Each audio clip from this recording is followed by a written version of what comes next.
Yeah, yeah. In your house with O'Con.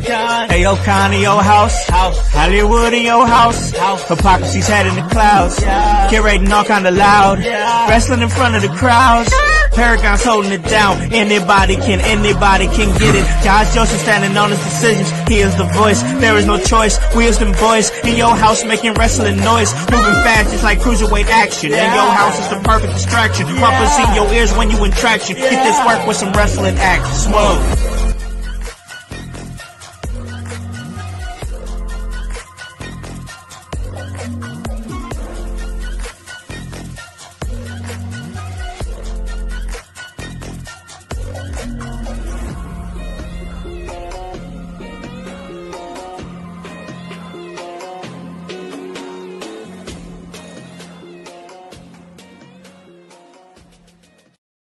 What is up, guys? What is cracking? It's the Con Man, and I am in your house. And you guys already know the vibes. Anytime we slide on through, we here to give you that work when it comes to this professional wrestling business. And guys, we are in here on a Sunday. I'm looking outside my window. It's a snowy Sunday, but you know, it's all right because it's about to get real hot right here at In Your House. We got a really big episode, y'all, and as you guys out there in the household know, we have got a big weekend coming up here, and In Your House has been really doing whatever we can to help highlight this weekend, you know, with the Heart of Indie Wrestling docu-series that we have been working on.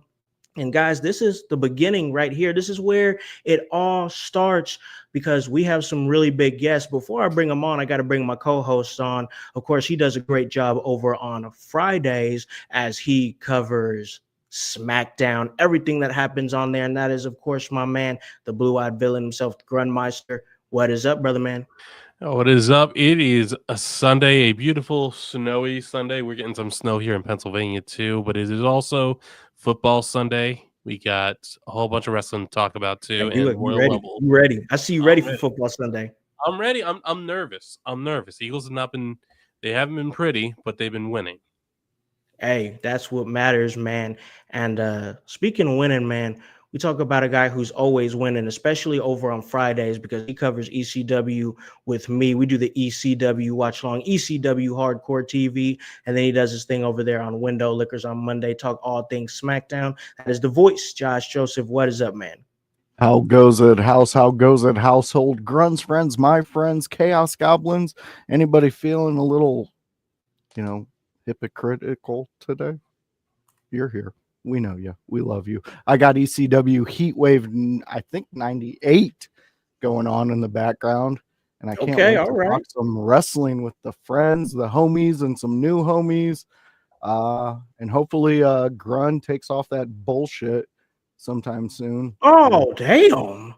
Man, we up in there already. If my team ain't in the playoffs, I don't give a shit about your team. Yeah, you just make the Rams. That's hate. That's just hate. And I'll stop wearing this. I don't want the Rams to do anything either. Then you know what? We're moving on you from gotta you. pick a side, dude. Yeah. No, we're moving on from you. We're moving on from you. You should. We're used to having the craziness of Josh Joseph, but as far as curating chaos, we talk about the Chaos Goblin, but also the curator himself. It's always Smokey in High Philadelphia. And that's, of course, our man producer of the show, Hypocrisy Jones. What is up, man? What is up out there, household, yo? Yeah, it's always Smokey in High Philadelphia, but it looks a little spicy in Voice Philadelphia over there. And he's just mad. Good luck to you, Groon, in actual Philadelphia, for whatever reason.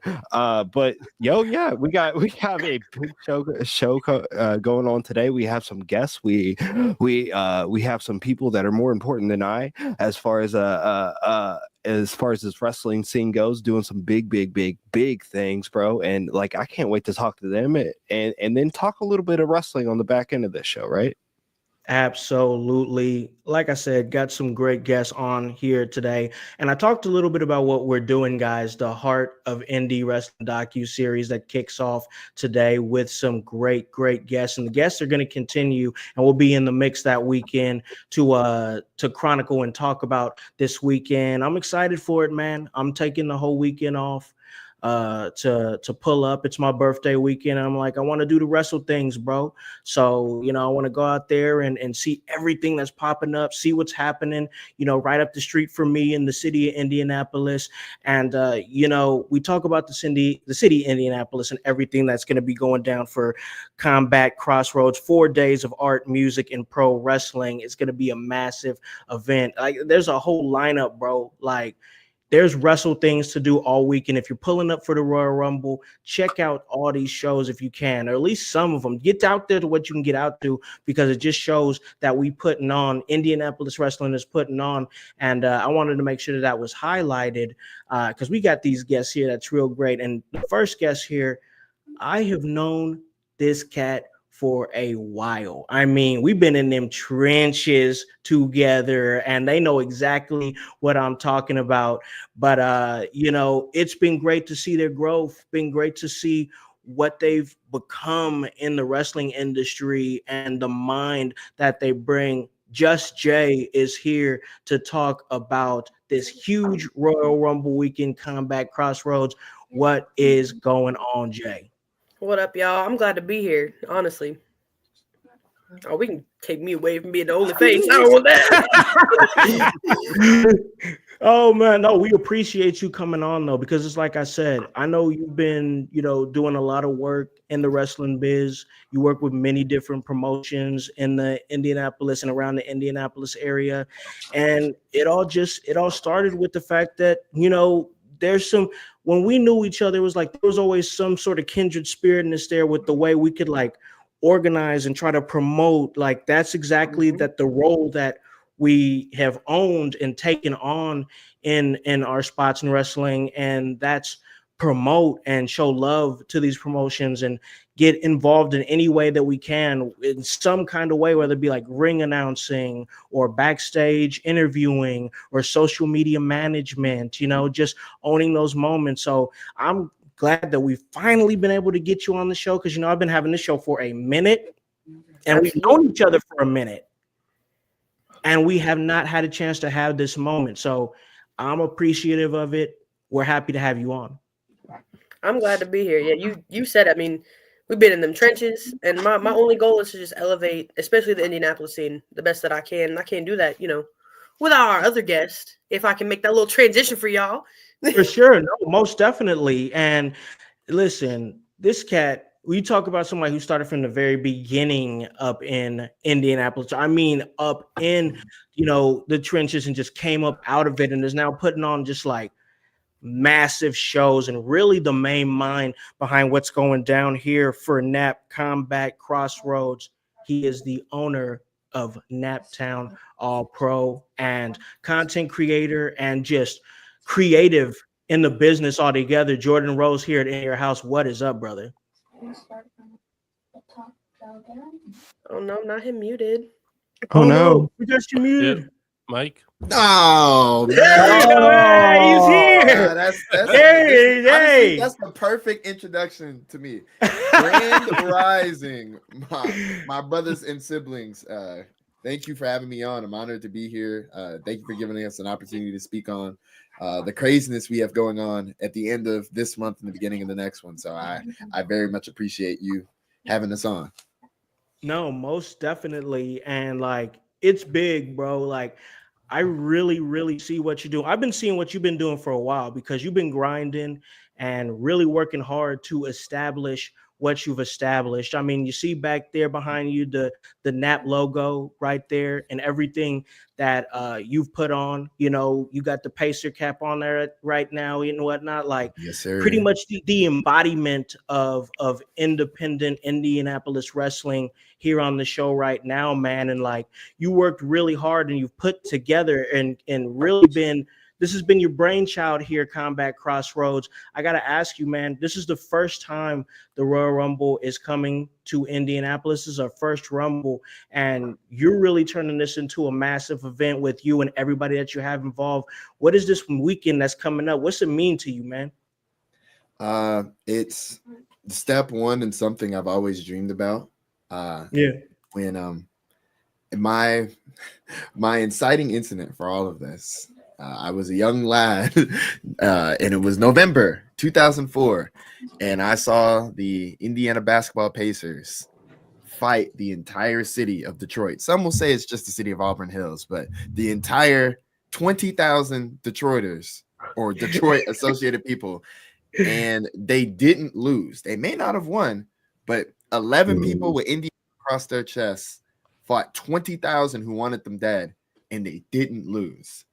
And since that point, all I've ever wanted to do is put on for the city like they put on for the city. Now, some people say, "Oh, that's negative. That it gave a wrong image." No, that's exactly the Indianapolis that I know. Scrappy, a little ignorant.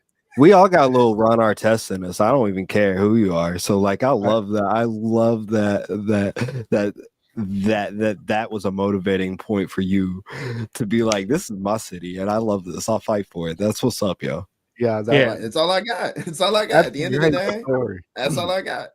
Because I was a block away at a concert, and I came out of the concert, and it was like the world was ending.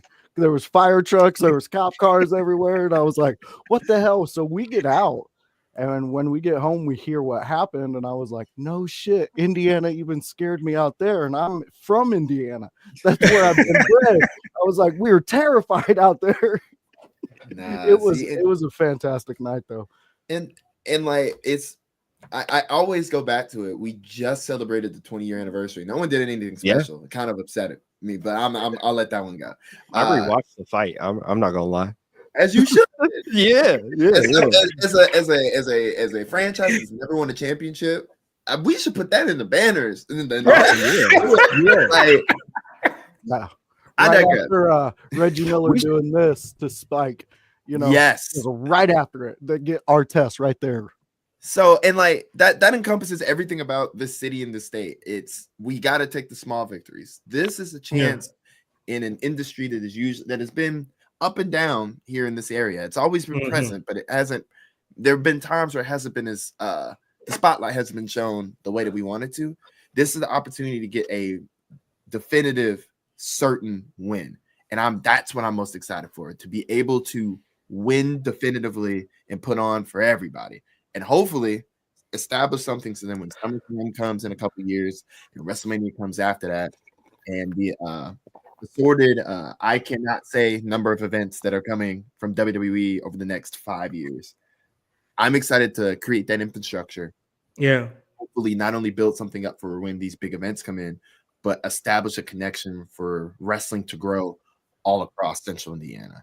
I don't want to be like, hey, I gotta, it's my vision, it's my way to highway. That's not what I want. What I want is for everyone to eat. So, like, if it's got to be at this point, follow me. Okay, follow me. Everybody do their own thing, but come and follow me. This is the way. This is how we eat. This is how we get bigger. That's what I want. No, I see it. Like, I see exactly what you're doing. You talked about leading up to these events, this Royal Rumble weekend that can lead up to what could become a massive SummerSlam weekend, which can lead to a massive WrestleMania weekend. And man, WrestleMania weekend is a vibe, man. I mean, a vibe. I've never been to one. I've never been to a WrestleMania, but seeing it, never been to one, man.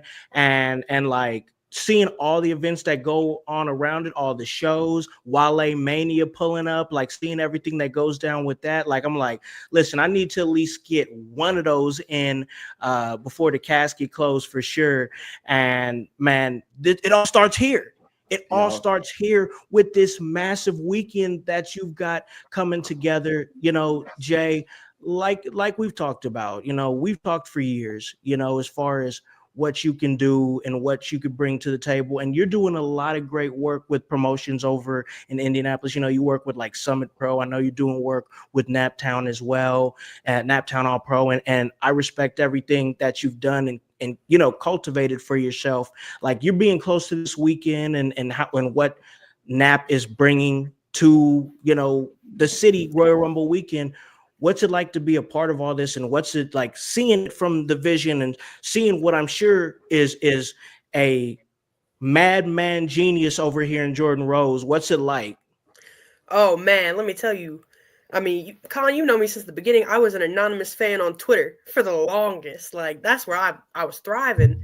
Yeah. You know, then I got into doing a bunch of other stuff for some other people, and now I'm working alongside Jordan, and good Lord, that's a blessing, because that right there, they got a vision, and like just being able to be a part of it, being able to, you know, see what their vision is, listen to them, be their sounding board a lot of the time, like help them out with the logistics and stuff. Like I feel blessed to even be a part of it, because like, you know how I am. Like I prefer to just be in the background. I'm gonna just be doing it. I mean, I'm just Jay for a reason. Like I just be doing stuff. Like so it's definitely a blessing for me to be able to work alongside them and then see the growth that the city's going through right now. I mean, we got GCW coming through. We got Wrestling Revolver coming through. We got Atlanta. We got East Coast. We got everybody showing up for this, and it's only the beginning. You know what I mean? Like it's crazy to see. I'm blessed to be a part of it. I feel grateful that Jordan trusts me in the way that they do, because I don't know that I would trust me, but they trust me, and so I feel blessed by that. Hey, no, I definitely feel the vibe, because you've grown a lot for sure. It's been great to see the growth 100%. And man, now seeing what this weekend is going to be, everything that it's pulling up on. I know that we got a whole lot of action over there in the chat. I think you moving it over there. Go ahead and acknowledge some people in the chat for me, please. Oh yeah. Let's give a big shout out to Ken Ailes. Let's also shout out Chase Wood in the chat. Nah, Jordan Chase Holiday. Hey, yo, Jordan, don't boo my guy, Jay. Come on, man. As well. Dakota Wagner. Let's shout out everybody in the household chat today. It's what's up. Hey, yeah, most definitely a lot of action going on in the chat. And man, once again, this show is going to be massive for the city, man, and hype. I know you're going to be coming down. We're going to be talking about it, documenting it and whatnot. It's for you being up in the mix, bro. Like, if there's anything you want to contribute, ask Jay Rose, ask Jay, because I know you're in the mix too, man. Like up in here, you're going to be here. We're going to be doing these interviews and whatnot. It's going to be a crazy weekend, bro. Yeah, it's absolutely going to be a crazy weekend, and I just want to commend you guys on how smart you guys were with planning the events that you have, teaming up with the different promotions that you're teaming up with for this weekend. This everything seems like a very well thought out, well planned thing, and I know like it may look like that on the surface, and you guys may be having the most anxiety attacks ever you've ever had internally, but it looks like everything is so well planned, and so that you guys are prepared for it. Like I just want to know, like, are there any things that you're worried about right now, or anything that keeping you up at night as far as this weekend goes? Do you want me to go, or you want to go? You go ahead. You go ahead. Okay. I mean, okay. Do y'all want me to keep? Do you want me to give the professional answer? You want me to be real? Hey, be you, bro. Like, you tell me. I can keep it 50, and 50 is still pretty good, or I can keep it 100. It's up to you. 100. We keep it 100 on this show. Hey, all of us keep it 100. Hundo. There is a mounting pressure that is weighing on me. That, like, I don't think failure is in the equation. There's going to be success one way or the other. It's just what level of success we're going to be able to obtain. This is semi-public knowledge, but it's the first time I'm actually acknowledging it on a public forum that I'm on one of the committees for the Royal Rumble, like through the city. And as we've continued to develop our plan and figuring stuff out, one of the things that I've realized is that, you know, like I know that we got some indie animals, we got some Hoosiers in here. I know some of y'all don't, but if you've never been to an Indianapolis big event, it's unlike any other big event city in the world. Maybe the only other place that comes to like close to me is New Orleans, but like Indianapolis the whole city will revolve around a singular event. It's why we get all these big events, and we're not as big as a Houston. We're not as fancy as New Orleans. We're not a destination city like Las Vegas. You feel me? No. Like, so the WWE hasn't realized, oh, this is what Indianapolis does, and the city hasn't realized how crazy wrestling fans are. Like, I've never been to a Royal Rumble. This is my first Royal Rumble ever. Mine too. Yeah. Yep. But I've been to 2 SummerSlams. I've been blessed and fortunate enough to go to, I believe, either 6 or 7 WrestleMania weekends. Wow. So I know how massive these things get. And but I feel like at times I'm one of the few people who really truly understands the overlap between what all happens, between what Indianapolis is able to provide and what WWE brings to the table with their fan base. And as we've progressed in doing all these things, the thing that has worried me a lot is not worried, but the thing that's keeping me up at night. I noticed, like, oh, that sounds like worry. It's not. I'm not worried about it, but it's something that I'm internalizing. Is that what we're doing isn't just putting on for Indianapolis wrestling. Of the Fountain Square community, a lot of their business for those 4 or 5 days are dependent almost exclusively on how successful these shows are. Absolutely. It's like at first it was like, okay, no, we'll bring people in and they can, you know, be around, go to the shops, blah blah blah blah blah. It has really started to set in. It's like, oh, if we screw this up, it's gonna impact economically all the businesses around us. There's not, it's not just, oh, the wrestlers depend on us because we gotta, you know, everyone needs to get paid, blah blah blah blah blah. It's not just the promotions that are coming in are depending on us. They're trying to make a name for themselves and also, you know, put on good shows, right? Yeah.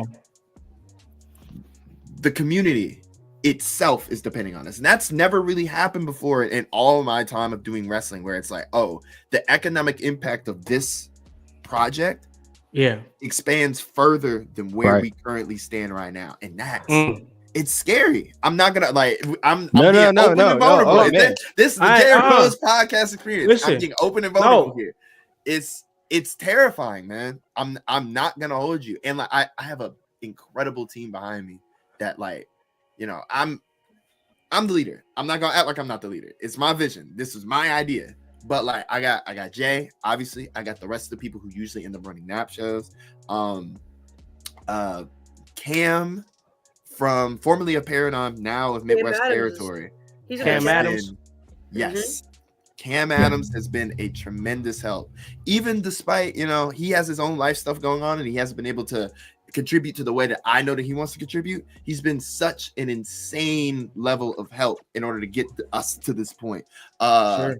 Jared Spellman of the Fountain Fletcher District is some of the people who are getting us sponsors to be able to try and, you know, get to this venue, this beautiful, beautiful venue, which, like, I believe outside of corporate events is held like maybe 6-7 events that are public since the pandemic. So this will be like, oh wow, one of a grand opening sort of thing that isn't like a wedding or a corporate event.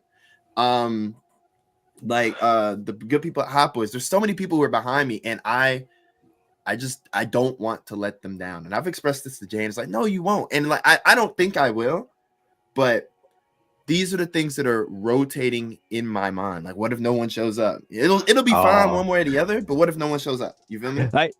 You know Indiana wrestling, dude. Like, one day you could be like, oh man, we got like 200, 250 in here. The next day, ice water soup. Like, yeah, it's true.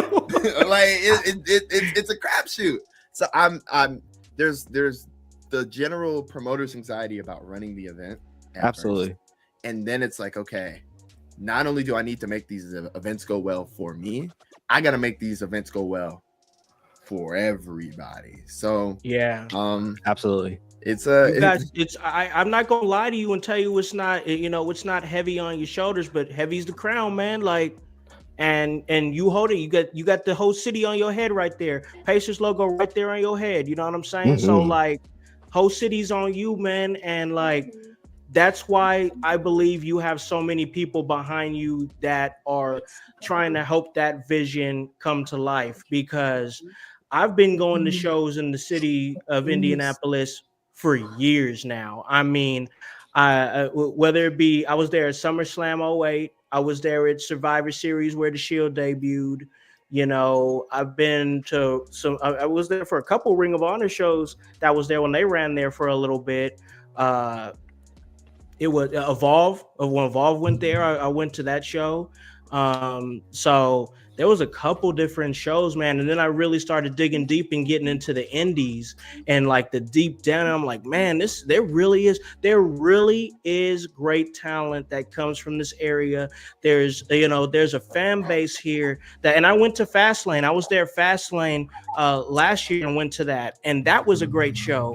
And I just think it's like you said there, Jordan, that we just rally around something. When we're passionate about something, we rally around it and make it this big, massive thing. And I truly believe that Indianapolis could put on for a Royal Rumble weekend, for a SummerSlam weekend, for a WrestleMania weekend. And once again, like I said, it all starts here with your vision and everything that you're putting on. And people's going to be out for this big thing anyway. Like Lucas Oil is going to be cracking.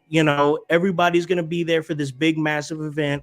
Why not have a big weekend so somebody could come in and be like, hey, the whole crew's gonna get together. We'll come in on like a Thursday, then dip out on Sunday and try to catch everything as much as we possibly can. Because like, if you're gonna be here to experience the city, I think you got to experience the city, and I can appreciate that. I can appreciate all the work that's getting put into this. Voice, I know you've been, you've been out here in Indiana and doing your thing for indie wrestling your own way, with the podcasting and everything. With this massive event that we got coming up, man, like, do you got any questions here for Jay Rose or Jay? I do. And it's for both of you. But it kind of goes back to what you were talking about, Jay Rose, with seeing the Pacers in that game and standing up for their state, what they believe in. And I can see the passion in both of your eyes when you guys talk about this project. But I want to know, from that moment when you seen that you wanted to do something that represented Indiana, like you talked about, when did it become wrestling for you guys? When did you guys know that your place was wrestling, and how did that come about? How did it happen? Was there anything that pushed you further to that? If you both could answer, that would be great. I went first last time. It's on you now. Oh, okay. That's fair. I mean, like I said at the beginning, for me, I've always been like kind of just like an anonymous fan, like in the background. Like, I do what I can, and like as I started getting more involved, I still wanted to be in the background, which that's still who I am in my core. I got a theater tech minor for a reason. I want to be behind the scenes, but Sure. The more that I get involved and the more that like the people around me kind of trust me, it solidifies in my mind that like I made the right choice by getting involved with pro wrestling as a whole, and like especially Rumble Weekend. Like, this is the biggest thing that I've been a part of probably since college. You know what I mean? Like, that ain't nothing compared to this. Like, just having the trust and the kind of the support that comes not only like professionally with like working on all of this with Jordan, but also just like personally, like pro wrestling. I mean, Con, you've seen it. Pro wrestling has literally saved my life, and like it's supported me and my family like in ways that I never thought would happen. And so I feel like that's definitely like, it was when I really started being like, you know what, maybe I can do something. But like that's when I was like, all right, no, I'm in the right spot. Like, and then the more trust and like I'm gonna put Jordan on the spot. we just had a meeting with the NAP management not that long ago, and was like, hey, he was like, hey, Jay's taking on more responsibility. Argue with your mom. I don't care. And I was like, oh, word? Like, it's just crazy. Take Dalton's comment off the board right now. We keeping it. We keeping it. Take those flowers. You better take them. Dalt hypes me up too much, but no, it's definitely like having the support and the friendships and the family that I built in pro wrestling. Like that's when I was like, no, I'm in the right spot for sure. Like my heart feels whole, and that's a big thing for me. Like if I don't feel validated and I don't feel like I got people behind me, then what am I doing? You know what I mean? And so I'm trying to, especially over the weekend, I'm trying to support Jordan as much as I can. Like I got somebody to watch the kid all weekend. I'm chilling. Like, you know, I'm there all weekend for whatever they need me to do. So yours was more of a collective of moments that brought you to that gave you the comfort and the confidence to be like, yes, this is where I belong. Oh, for sure. It's like 7 years in the making at this point. Yeah. That's fantastic. Great answer. Yeah. Jordan? For me, like I often look back and like, damn, how did we get here? Like, like as a, you know, my origins in wrestling start from I had a scholarship to this school in Michigan, and it was not the right fit. I got really depressed, and I screwed up a full ride scholarship. Like, and I came back home. I was like, I can't believe I fumbled the opportunity of a lifetime. And it's the lowest I may have ever been in my entire life. And the thing that broke me out of my depression, the thing that saved me, is professional wrestling. Going to a weekly wrestling show, finding a new sense of community, and truly building myself back up from that point. That was 2016. I have spent 9 years in wrestling, and I've done a lot of cool things. Like I've done a lot of cool things. Like I've been on Wale Mania staff for the past 3 Wale Manias. I have been like went from I'm doing some stuff in back of the house to being the head AV person. Like I've ring announced on both coasts. I've been blessed enough with the opportunity to host a panel at New York City Comic Con, the biggest Comic Con in in the United States. This is all through the power of wrestling. And like it's always been for me, what's the point in being able to do all that if I can't bring it back home? I got in really deep into independent wrestling. If I could go and giving you my epic backstory or whatever. I originally got into independent wrestling for real hard in 2013, 2014-ish. And that was right when Insanity Pro Wrestling shut down. For years, for those of you who don't know, Insanity Pro Wrestling was the wrestling destination, at least in Indianapolis, if not Central Indiana as a whole. John Moxley, Sami Callihan, a bunch of other people cut their teeth there, and I was right at the end of it. And even in the stuff where, the places where I came up at and the other places I would come around in Marion County specifically, it was like, why has no one ever reached the heights of, amassing this group of talent like IPW has? Now, I know a lot of it is the roll of the dice, but it always seemed like there was mediocrity isn't the right word, but there was a lack of pride in what was happening. It was like, okay, but we're just it's better than nothing. That's what a lot of the wrestling felt like. Yeah. And I can only really speak on behalf of stuff that's happening in Marion County as far as like monthly shows. And then Bizarro Lucho came around, and that felt like, okay, it's here. And then I Bizarro remember Lucho that. away. Yeah. So it's always felt like there's this massive void. GCW started running monthly shows. Okay, we're back. And then GCW went away, and like AWR held down the ship for as long as they could, but they don't run as frequently anymore. And I've always wanted to have some place. I wanted to be the place that teenage me needed. And this is not even getting into the community aspect, just a place to enjoy independent wrestling. And that's what drove me. That's what fueled me. So when I look at what we're trying to do with the festival. It's like very much, if you build it, they will come, which is the grand hypothesis of NAP as a company, anyways. Sure. With no real, evidence that something like this works, we're gonna try it anyways. Sure. And there have been ups, there have most definitely been downs, but I feel like for whether it's NAP, because God, I hope it is. We've invested too much money for it not to be. It will be. If it even isn't us, I want to. If someone comes to these shows and we end up not immediately after this, we'll be good. This is not a make or break situation. You should treat it like one and buy the tickets though. This is not a make or break situation. But let's say for whatever reason, NAP folds 2025. We don't plan on it, but let's say it does. If I can inspire someone to be like, "Oh, this is possible," and running it the right way, then it's a W. It's a small W. It's a lowercase W. The massive W is really showing the people more than anything else that Indianapolis is a wrestling town. I believe it. There's no particular evidence to this point, but I believe it.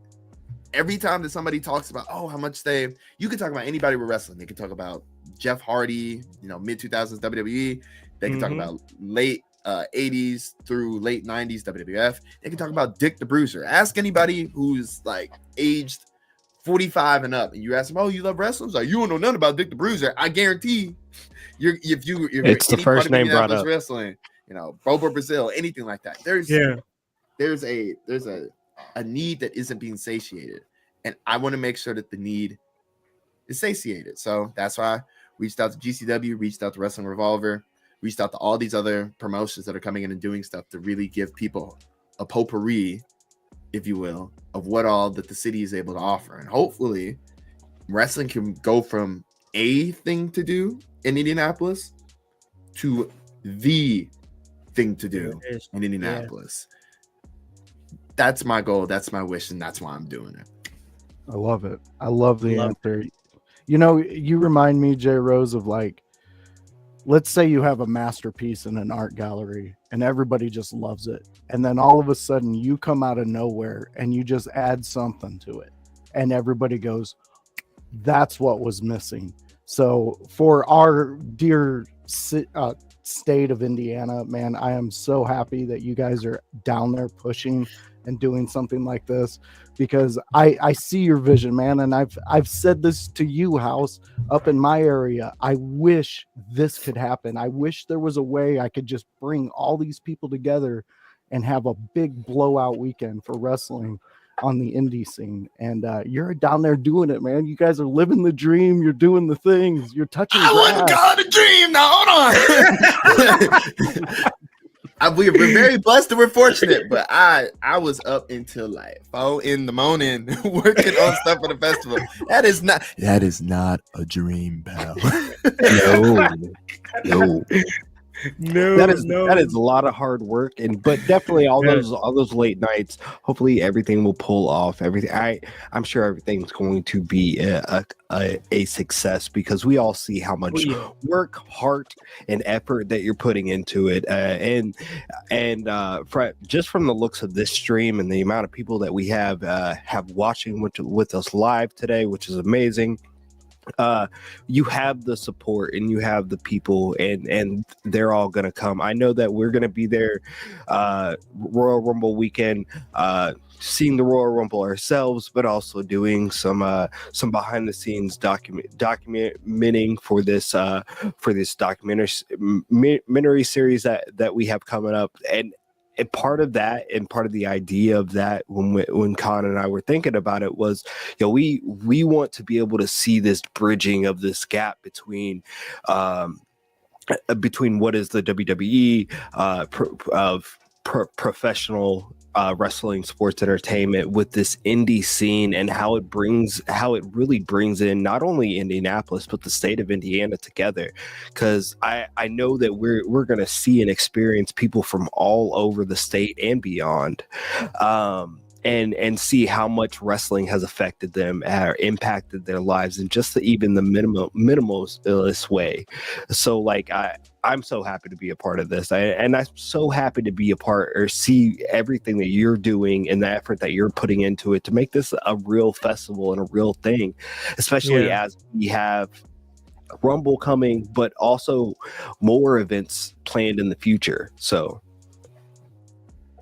it's amazing to see. It's exciting. It's scary for me, but absolutely. The thing I think it should be. The thing that makes it for me is like, if I was a wrestling fan in this city, I would be so incredibly excited. Like, I would be like, if 2016, 2017 J Rose saw this, I would be over the moon. It's like, whoa. So that's I can't even put that into words. Like, you see me cheesing, like that's really cool to me. That's, for me, it hits in a similar way because like that's like, this is gonna be my first ever Royal Rumble. That's my birthday weekend. And I'm like, man, if I was a kid and it was my birthday weekend and the Royal Rumble was coming around and there was all these events coming up, I want to be a part of everything, So like that's magic, what makes, man. Like that's incredible. Exactly. Like, and that's why I was like, man, I could just spend my weekend going to the Royal Rumble and just taking that in and everything. But with everything that you guys are building and putting together and the love that I have for the city of Indianapolis, I'm like, this is a great opportunity. Like, I could just chill and do whatever on my birthday. No, I want to pop out. I want to document this amazing weekend as much as I possibly can, get interviews, help put everything around what this, because there needs to be a lot of noise around this. Like you said, if you're a wrestling fan of any level, absolutely, and you see that there's a massive event coming like the Royal Rumble, there's people that I work with at my shoot job that's like, oh yeah, I'm going to the Royal Rumble. I don't really watch that much, but it's the Royal Rumble. Like, they come in, like they're pulling up. They're like, even the surrounding cities are like, we're coming, So like, you guys are super smart to capitalize on the fact that, hey, this is an opportunity to show everybody, show the world that Indianapolis, when you give us something, like you've been saying, J Rose, when you give us something, we rally around it, get on top of it. We're here. We will give the entire city to you to make this huge. And it all starts here with the Royal Rumble and this massive weekend that you've put together, man. So I see your vision. I really appreciate everything that you're doing. Big, massive combat crossroads. And man, I just want to give you both an opportunity to plug anything that you guys want to plug. Because we're going to take a break here in a little bit. Then when we come back, we're going to talk some SmackDown and whatnot. But our guests here have been amazing to kick off this great Heart of Indie docu-series. Jay, I'm gonna start with you. We're gonna move it over to you. Hey, you got plenty to talk about, but tell us, what do you got moving? Tell us some of the promotions that you work for. Take this opportunity to just plug yourself. Yeah, for sure. So I currently work for Summit Pro Wrestling out in Greenfield, Indiana, which is about 45 minutes out east of Indianapolis. I do backstage commentary type stuff. I do social media management for them. And I, as of last show, started ring announcing. So, trial by fire on that one. I know that's been Jordan's one wish, is that I start doing that so I can take over a little bit for them. But yeah, I'm starting to do that. We run every other month. So we just ran in January. So we're back again in March with Summit Pro. Really great group of people over there. The Kemps, Zane Paisley's the new owner. We got local legend Hillbilly Jed on the roster. We love Jed in this house. Chase Holiday, unfortunately, is there. A few other people. But love Chase. No, I love Chase. That's the homie. But yeah, I work for Summit. I work kind of independently. working with a few different talents on social media and just like marketing themselves in general. Sure. Which that's what in my heart, that's what I was started doing anyway. But Mm-hmm. and then I also do commentary for Naptown All Pro along with whatever else, Jordan needs me to do. I'm just kind of there. I just be doing stuff for them, whatever they need me to do so they can be successful and the vision can happen. But yeah, definitely make sure that you buy either single tickets for the shows for Naptown All Pro or, buy them little group tickets buy the whole weekend up. Come hang out with us. Get that whole weekend. A whole vibe, if I can talk. Hey, man, it was great to finally get you on here, Jay. Like, finally able to have a conversation, because usually when I see you, it's pretty much at shows and, you're running around trying to get everything. So you don't get a chance to have these good, intimate one-on-one conversations. So it's appreciated. I do appreciate you taking that time. Thank you for coming on, and hopefully we could do this again sometime. Oh, for sure. No doubt, no doubt. And Jay Rose, dog. Being able to hear you speak at length about what you got planned and everything that you got moving and everything, like, it was cool to finally be able to pick your brain a little bit, man, and see what makes you tick, and all the work that you're putting together, all the promotion, everything that you are doing. I know that sometimes with it's like John Payne here, Swiss Army knife of Indiana wrestling. People don't see that, man. It's just like we're talking about with Jay. Jay prefers to be in the back, but like the stuff that you do is insanely pivotal to what we are wanting to see and what we're thirsty and hungry for in the Indianapolis area. If you're a professional wrestling fan, and you've really put so much together, man, for that, I appreciate and thank you, man. And thank you for taking the time to come on here and talk to us, man, and being able to see what that vision is and get it on a grander scale. We had some great traction here in the chat, but I want to give you the opportunity, man, because I know it's a lot, but give you the opportunity to plug anything that you got to plug, where they could find you at, what you're trying to push, of course, the big festival, but anything else, man. Okay, so I will try and get through this as quickly as possible because I got a lot to plug, man. Oh yeah. First of all, if you want to see my innate ramblings, I don't really use social media as often as I should have, but you can follow me on Twitter, formerly known as X, which, by the way, in the chat here in the StreamYard, I sent an updated version of the graphic with it fills in all the blanks. So gotcha. Okay. This is J Rose on all social medias. If you look up This is J Rose and my red profile on my face doesn't pop up, I just don't have it. THISISJRRSE. I don't really use social media as much anymore because I've been locked in also just for mental health reasons. But if you want to follow me, by all means, I am the owner of Naptown All Pro. You can follow Naptown All Pro as it's spelled, NAPTOWNALLPRO, or visit naptownallpro.com for more information on us as a company. We are an organization that was founded in 2022, and our main focus, outside of trying to uplift the Indianapolis, Marion County wrestling scene, is to I forgot our whole mission. That's how tired I am. Run pro wrestling shows in low-income neighborhoods and affected areas to keep kids away from gun violence. That is our main aim. That is why we exist. As we have progressed throughout this year, we've tried to do a focus on trying to better establish our roots here in the city for professional wrestling, but that is still at the forefront of what we do. Royal Rumble week is coming up. It's not just Saturday. It is a whole week of individual things. So I'm going to go through a rundown real quick of everything that's going on. And then actually, if it's cool with y'all, I'll give y'all a couple scoops and some announcements if that's okay. Let's go. Let's get it. Let's go. Let's go. Royal Rumble week actually starts on Wednesday the 29th. There's an event that's going to be happening, but I can't talk about it right now because it's still kind of up in the air. But keep your calendar free. on January 29th. I don't know. I said October, didn't I? Oh my goodness. January 29th. That's when the actual week starts. We're trying to put together something a little special. But the shows themselves that happen in the Fountain Square Theater as part of Combat Crossroads, there's going to be 8 wrestling shows taking place over 4 days. 7 of which you can buy as a group package. The group package is available right now at naptownallpro.com. It is cheaper to get a group package to go to all of these shows than it is to buy them individually.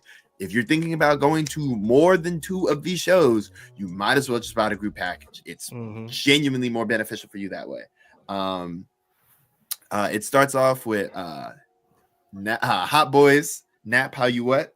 Hot Boys Hot Chicken is a proud sponsor of the festival and a supporter of Naptown All Pro. They have locations in the Fountain Square neighborhood and at up in Carmel. As far as things go in the Midwest, for some reason you're listening out in California. They have like 4 California locations too. So okay, we got California listeners, yeah. Delicious Hot Chicken, they are presenting as sponsor for the first show of the weekend. That show is going to be a just weird. If AEW says that they do stuff for the sickos, I don't know what's past being a sicko, but this is what it's going to be. We already have announced the Incarnation Gauntlet, a match that has only ever been done south of the Mason-Dixon line. And it is a wrestling match. It is a gauntlet match to where every single step of the gauntlet is a new stipulation. So the first stipulation could be a regular match. The next piece of the gauntlet could be a body slam challenge. Could be no closed fists. Whatever the case may be, that's the Incarnation Gauntlet. I can also reveal that happening on Thursday, January 30th, and there's more to this, but we gotta, make sure the ink is dry. It will be Josh Crane taking on Mad Dog Connolly. Damn. Okay. Which, for those of you who were not at our last show for now, oh my God, yes, Mad Dog Connolly took on our champion Isaiah Broner in one of the most gruesome and physical matches I've ever seen without like a no disqualification stipulation.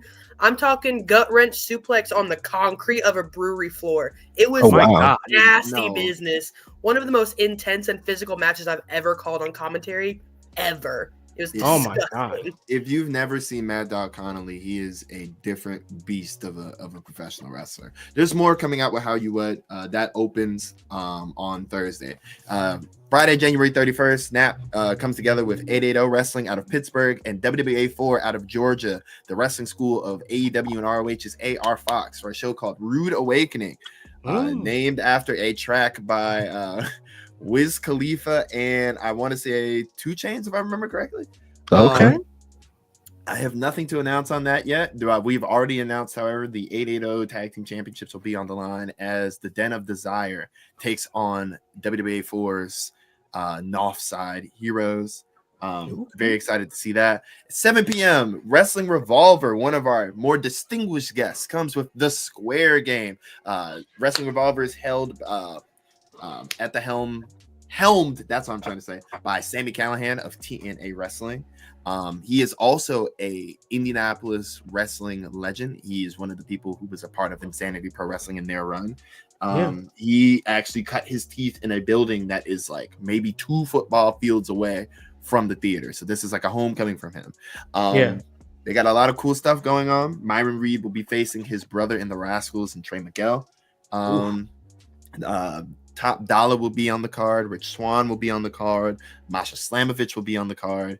And most notably, Emmy and Golden Globe Award winner Paul Walter Hauser will be taking on Steve Macklin in a Indianapolis street fight. I know a lot of people don't really know Paul Walter Hauser off of his name, but if you've ever seen I Think You Should Leave or Cruella, the Disney movie, he's in both of those, and he is legitimately a Golden Globe and an Emmy winner. Like, this is a prestige actor who's going to be wrestling in our city.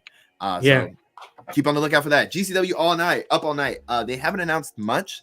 GCW, as it stands right now, GCW World Champion Mance Warner will be on the show. He may not be world champion by the end of the night. Go check out the Hammerstein show that they have on Triller TV. Tickets, I believe, are still on sale if you're in the New York area. But Mance Warner will be there, and Spider Nate Webb will be having a very important announcement concerning his career. Ooh. Another Indianapolis legend. Waking up at 10 a.m. It used to be 11 a.m. Now it's 10 a.m. So they have more time to do shenanigans. Midwest Territory presents Saturday Morning Slammers, a callback to the 80s and 90s wrestling shows that happened on Saturday morning. Already announced so far. Noah Vale takes on the king of the brunch show, Effie, in a one-on-one first-time ever match. And Myron Reed takes on Ron Bass Jr. in a $1,000 wrestling challenge. Pretty much everything you see on this show will be a reference to something that happened in the 80s and 90s in wrestling, while still being its own unique thing. Midwest Territory, Cam Adams, who previously still technically of Paradigm Pro Wrestling, and Mr. Cole Radrick at the helm of Midwest Territory, along with the distinguished Chad French, and they're putting together a hell of a show that I'm helping out on. That is not a NAP show, it is Midwest Territory show, and it will be fire. After that, a show that's very important, near and dear to my heart, Love, Ashe out of Carolina, an all-black wrestling company, and Fight Club Pro Wrestling out of the DC area, coming together with us to put on an all-black wrestling celebration in memoriam of our good friend, Mr. Terry Davis Jr., aka Trey, from the brand We Love Wrestling. There is no Naptown All-Pro without Trey, and his death impacted us all, and he would want us to not cry about him, but celebrate his life, and that's what we're planning on doing. We have announced already the Pan-African, which is a representative of all black wrestling. The Pan-African World Champion Shook D will be there. The Naptown All-Pro, which is obviously a black-owned company, champion Isaiah Broner will be there. The Ashe, which is another black-owned and full black company, their champion, their men's champion, Mr. Darius Carter, will be there. And I can reveal, breaking news, that the Black Wrestlers Matter champion, Mr. Myron Reed, will also be on this show. So the four biggest black wrestling companies champions will all be under the same roof. What will they do? You have to stay tuned on social media to find out. After that, we just announced this 2 days ago because a lot of people are asking. It was just these question marks.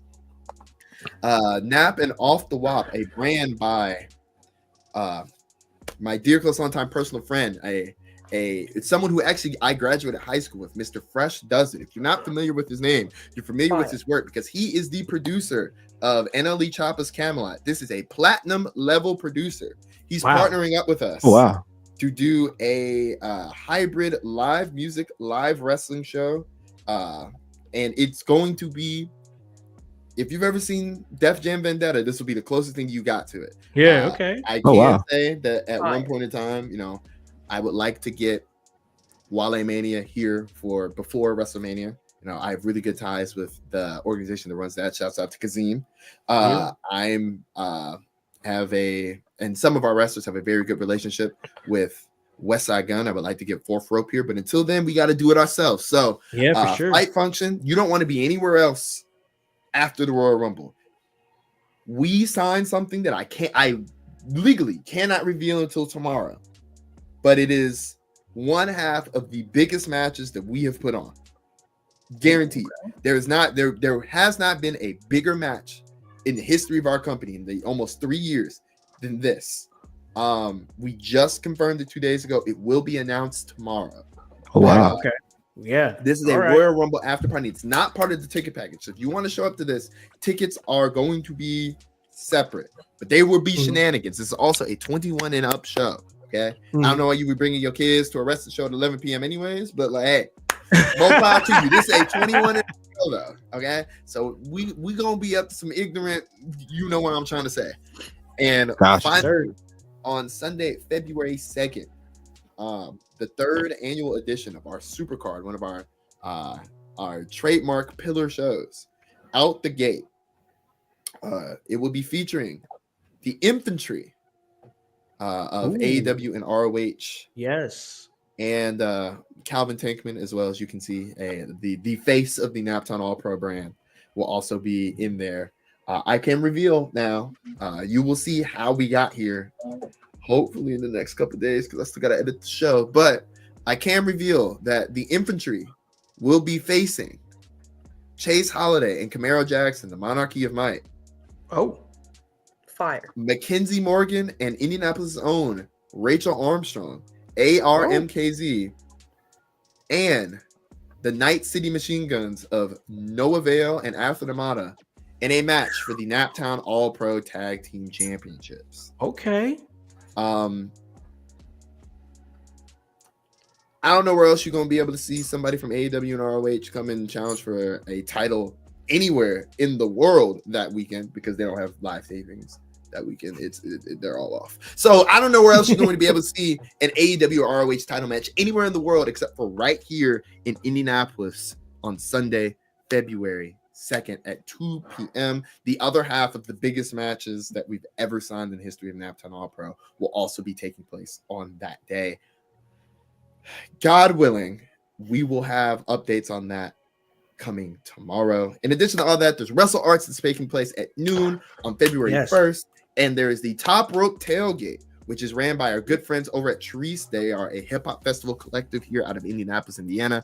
They are insanely important in pushing the culture as far as everything goes here in Indianapolis. They have an event on Saturday afternoon. So for whatever reason you didn't want to come to our wonderful wrestling shows, please go and check out the Top Rope Tailgate. It is, no joke, a block away from Lucas Oil Stadium. So if you're going to the stadium, you might as well pop into the hangar, sure, which is the name of the venue, and go check out the Top Rope Tailgate. I believe that's all I got. We got shows coming up after Royal Rumble weekend, some stuff I can't reveal yet, but basically every second Sunday there will be a Naptown All Pro show. We're going to do a Black History Month celebration on February 23rd. We're going to be doing a show on March 9th, the same day as AEW Revolution, but it will be done before Revolution starts. And whatever the second Sunday in April is, we're going to run a show then too. Wrapping up with our first half of the year schedule on May 17th, an absolutely free festival show at world famous Hot Boys. We will be back outside, and that's all I got. For more information, follow Naptown All Pro on Twitter, Instagram, or X, Instagram, Facebook, all those sort of things. And visit naptownallpro.com to purchase tickets. I may just put up a promo code for the next 6 hours. I'll come in. I'll message you about it. I'll use promo code Howse, and you'll get some percentage off of some shit. There you go. Yeah, that'd be dope. I was doing so well on not cursing. And then we got to the finish line. Right, you're okay. Fell on my face. Dang it. I would like to add that tailgate party that J-Rose mentioned also has our friends with Vinyl Destination DJ Battles. That's going to be a part of that. We love them. We partner with them all the time. If you were at any shows last year with us toward the second half of the year, they were incredible. Jaleesa, Boogie Bang, all of that crew is just absolutely incredible. One of the most unique things in the city, realistically, aside from what we do, but they're great. Definitely check them out. Good old Moolah Khan's going to be there, one of my favorite indie rappers. We love him too. And if for whatever reason you can't make it to Indianapolis, Indiana, the beautiful city of Indianapolis, Indiana, more or less I can confirm every single show that's a part of this festival will be streaming live online, whether it's through IW TV, Triller, or on YouTube. So every single show will be streamed online. Some of you got to pay for them. Some of them you won't have to pay for, but every single show will be streamed live. So there's no reason for you to check out what all we got going on. That's all we got. You get to hear my nonsensical commentary live. You say nonsensical. I say getting better every event. Two things can be true, Jordan. I love it. Yo, I really appreciate y'all taking y'all's time. Jay, thank you so much. Like I said, we've been needing to do this for a while. J Rose, great opportunity to kind of pick your brain and just really figure out who is the man behind that mind of yours. I appreciate it. It definitely gives me those young Paul Heyman vibes, man. You are the heartbeat of what's going on in the city right now, and we appreciate everything that you're doing. Ladies and gentlemen, that is Just Jay Rose, man. Thank you guys so much. I just want to thank you guys one last time. Yeah. Absolutely. Thank you guys for coming. See y'all in Indianapolis, baby. Hey. Yes, it is going down, and guys, you can check out everything that J Rose is doing, everything that Jay is doing. We got some of their links here for their social medias and whatnot in the chat. Check them out. But guys, we still got a show ahead of us. We're going to talk a little SmackDown. We're going to see how things are going with Raw on Netflix, see what's going down on the AEW side of things. And that's going to be on the other side of this break. Thank you guys so much for coming, and we'll see you guys on the other side.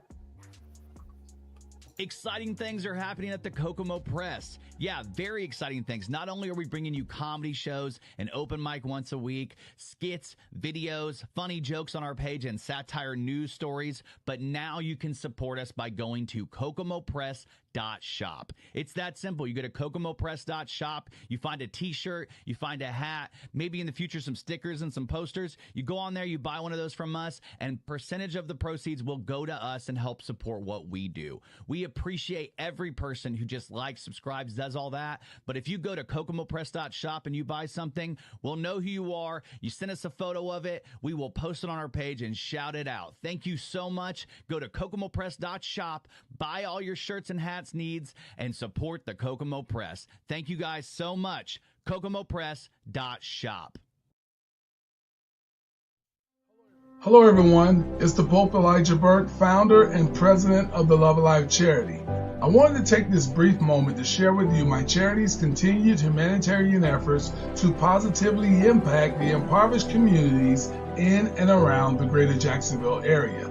This cannot be possible without your support. If you'd be so kind, please take a moment to visit our website, love-alive.org, to learn more about the charity and its mission.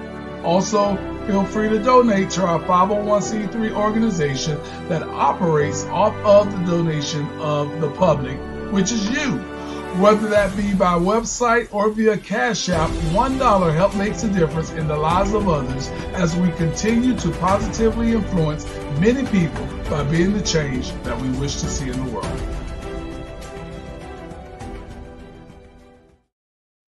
Hey guys, welcome back to In Your House. And that was a great first half of the episode as we kicked off the Heart of Indie Wrestling docuseries with Jay Rose and Just Jay. And man, that was really great to be able to talk to him about that. That's huge weekend that's coming up. Hype, these are young people with a big vision, and I appreciate that. Absolutely, man. I appreciate everything that they're doing for the city, for the state, for everything that they're doing for wrestling. They have big ambitions and big dreams, and man, it's happy to see people go after it and go get it and do big things. Especially to have city backing, to be on the Royal Rumble board.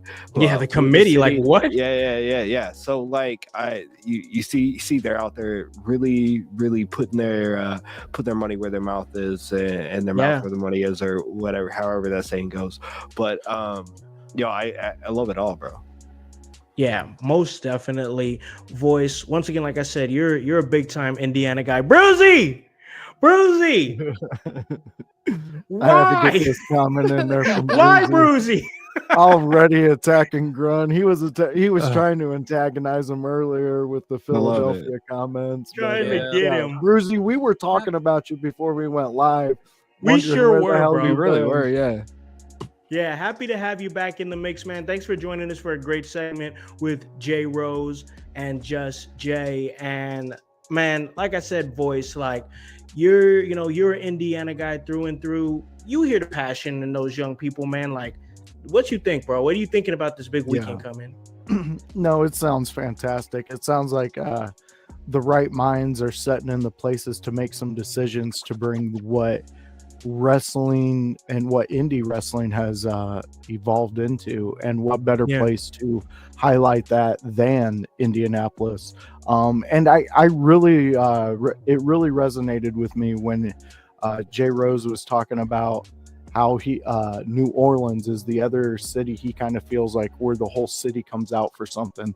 And I've been there, and I know what he's talking about. And yeah, it's something in that you can feel home about. Indianapolis is just it's a cool place to be. I know it gets shit on by a lot of people outside of there, but if you've never been there for an event, you're missing out. I mean, even a high school championship football game played down there back in the 90s when I went was incredible. Like, the city just had like this extra breath about it.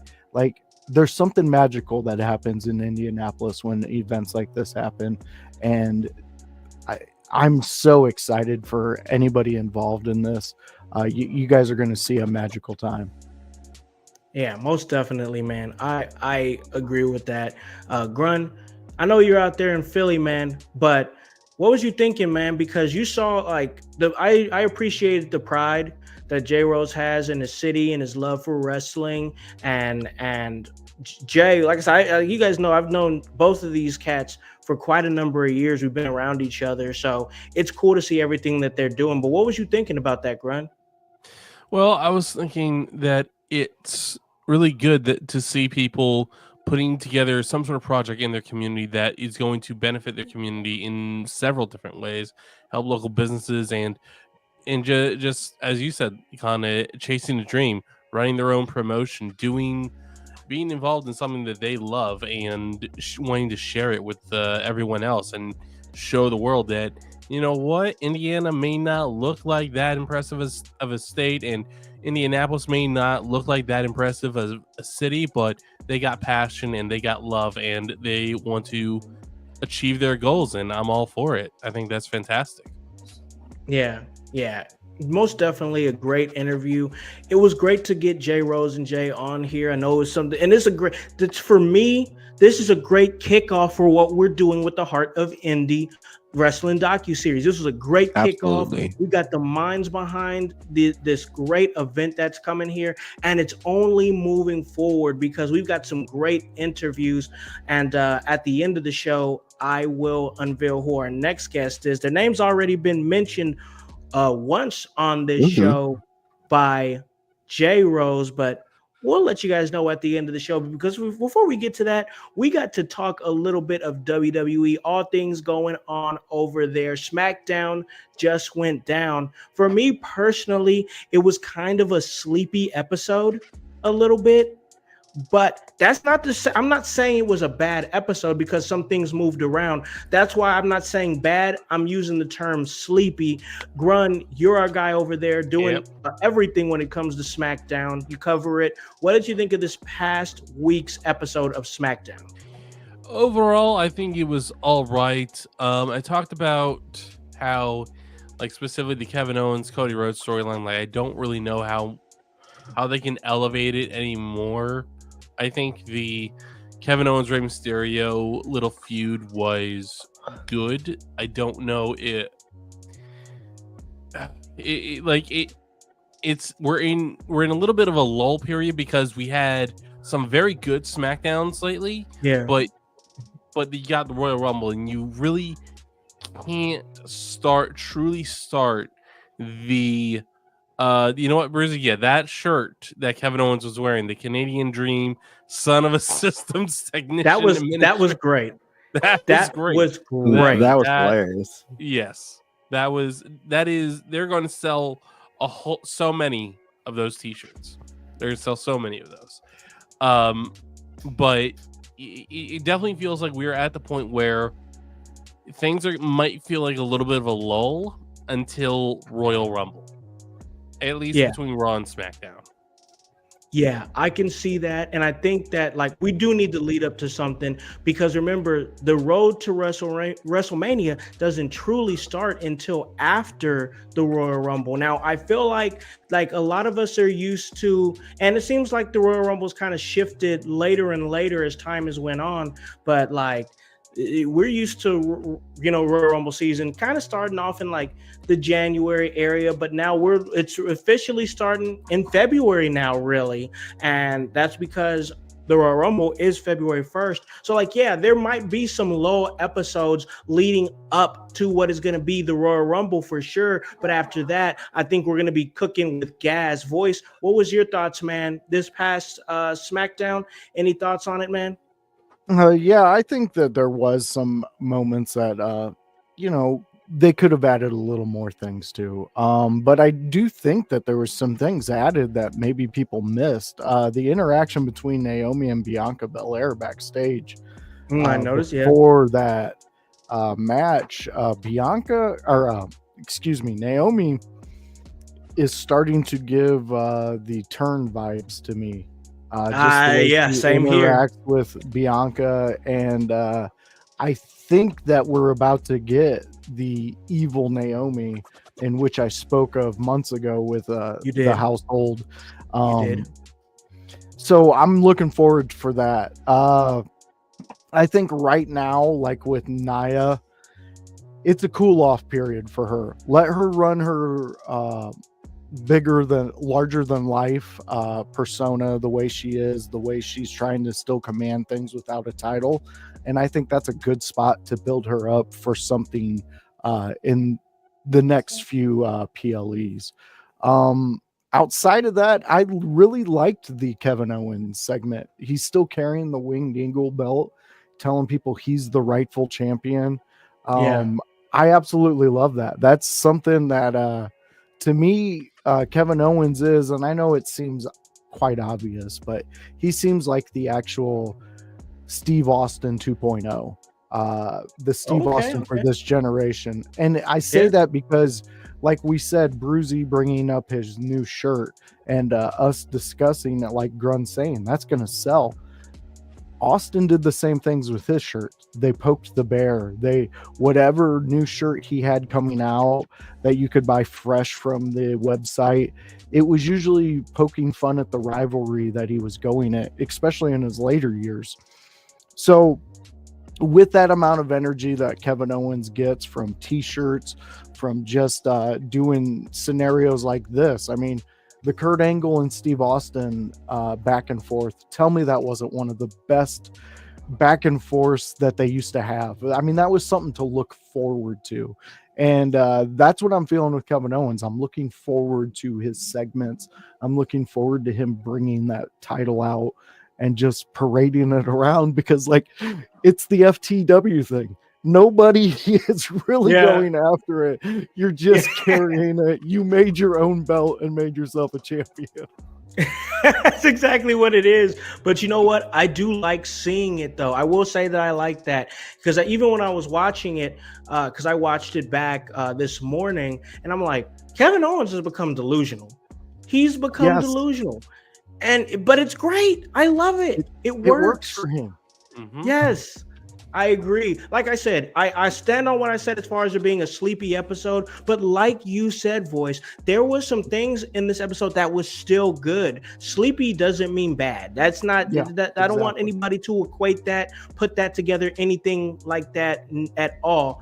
But, you know, we're going to really dig deep into this episode. But I got to throw it over to the producer of this show, Hypocrisy Jones, and ask him, man. I know you was kind of talking about it a little bit in the group chat. As far as your thoughts on this past week of SmackDown, did you want to expand on it? Look, man. Well, first off, I just want to talk a little bit about SmackDown overall. Like I thought it was, like you said, a kind of a missable show.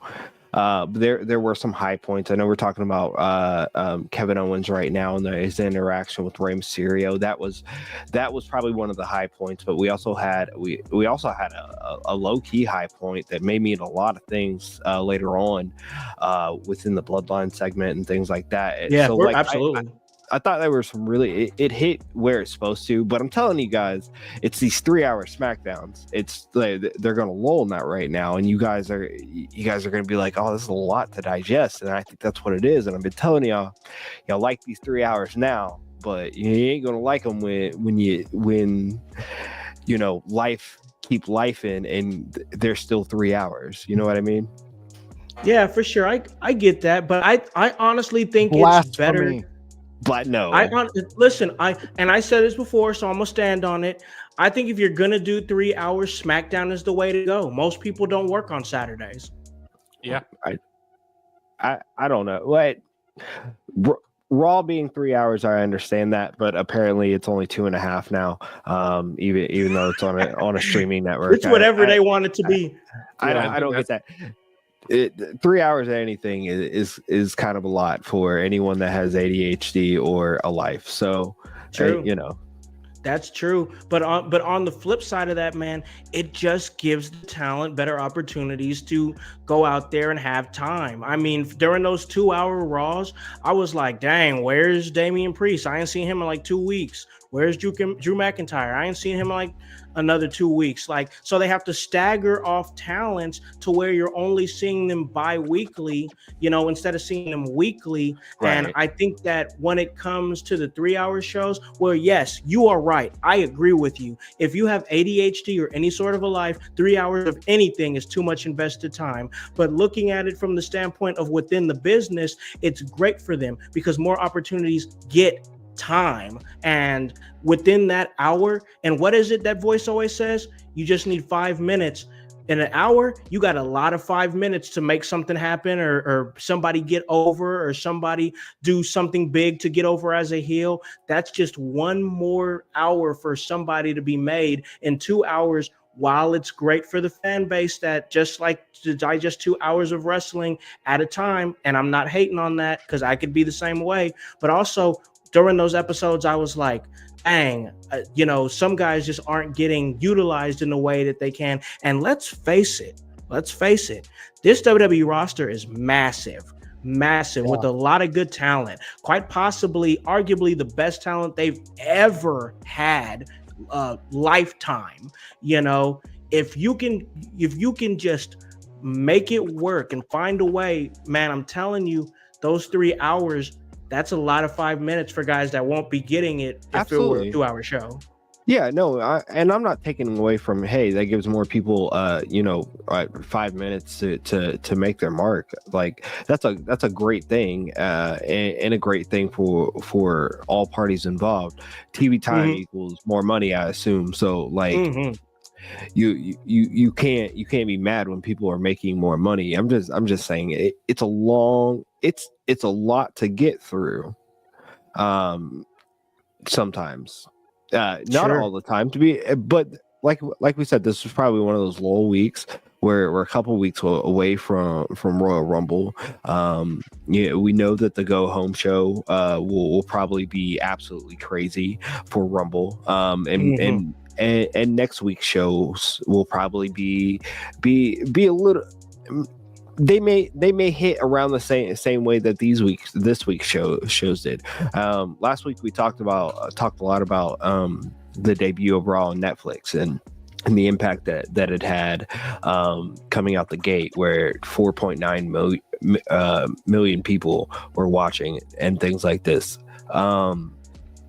But that next week, I bet that margin hit a little bit lower, wasn't as high, and as we saw the next week's Raw, although it was good, it didn't hit the same way that first week's Raw did.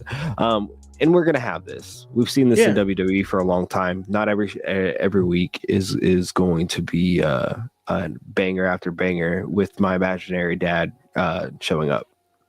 The Rock. Yes, you gotta make these appearances special. Yeah. Well, you for do sure. that. For sure. Listen, I talked a little bit there about 5 minutes and whatnot, and how important it is. Let's talk real quick, as we're going to go ahead and just deep dive into it. Let's talk about a guy that's been taking advantage of every 5 minutes that he gets, and that's Jacob Fatu.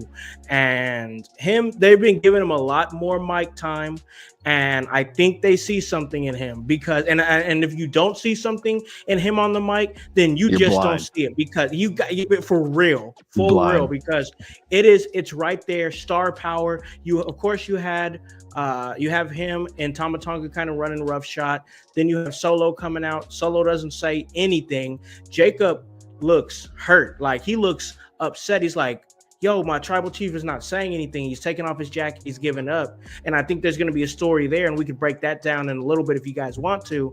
But let's talk about Jacob real quick, because Jacob is and looks like he's going to continue to be a massive presence on the mic, on top of what he can do in the ring. He's on a collision course to really finding himself a big spot of prominence within the WWE, because this dude cuts like intense promos that we're not really seeing like right now. Honestly, everybody wants to be real and raw and stuff like that, and that's great. There's nothing wrong with that. But this guy is cutting promos with an intensity right now that I just think we're not seeing like that. Voice, what are your thoughts so far on what you're seeing from Jacob Fatu and everything that he's bringing to the table now? This man is telling me, you ain't gonna tell me I ain't never got mine. Like, this dude is bringing it. What's your thoughts, Voice?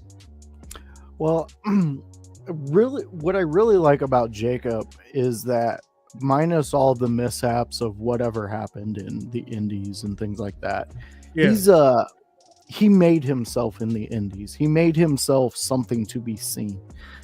People wanted him. People demanded him. They were giving him money just to be anywhere near their promotion. And now we're starting to see what that looks like today. Much like CM Punk did back in his day.